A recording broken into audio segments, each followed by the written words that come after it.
बिस्मिल्लाहिर्रहमानिर्रहीम अस्सलाम वालेकुम। आज आप सीखने जा रहे हैं फ्रूट चाट की ऐसी रेसिपी जो कि आपने पहले कभी नहीं सीखी होगी। ये बिल्कुल ऑथेंटिक रेसिपी है उस फ्रूट चाट की जो पाकिस्तान के बाज़ारों में और स्ट्रीट्स पे अवेलेबल होती है और आप सब बहुत शौक से खाते हैं। शुरू करते हैं हम अपनी रेसिपी। इस रेसिपी में आप अपनी मर्ज़ी के किसी भी किस्म के फ्रूट का इस्तेमाल कर सकते हैं।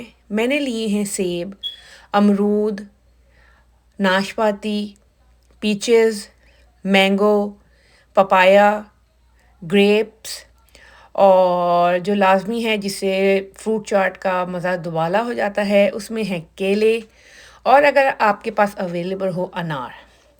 हमने एक बोल में सारे फ्रूट्स को इक्वल क्वांटिटी में लिया है, कम ज़्यादा आप अपनी मर्ज़ी के हिसाब से कोई सा भी फ्रूट कर सकते हैं। अब हम हल्के हाथों से इन सारे फ्रूट्स को करेंगे मिक्स।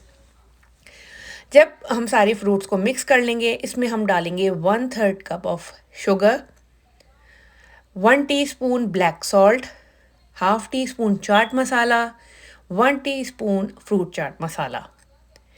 इसके अलावा इसमें जाएगी खुबानी की मीठी चटनी और ये तकरीबन 2 से 3 टेबल स्पून मैंने इस्तेमाल की है और इमली और खजूर की खट्टी मीठी चटनी ये मैंने हाफ कप इस्तेमाल की है।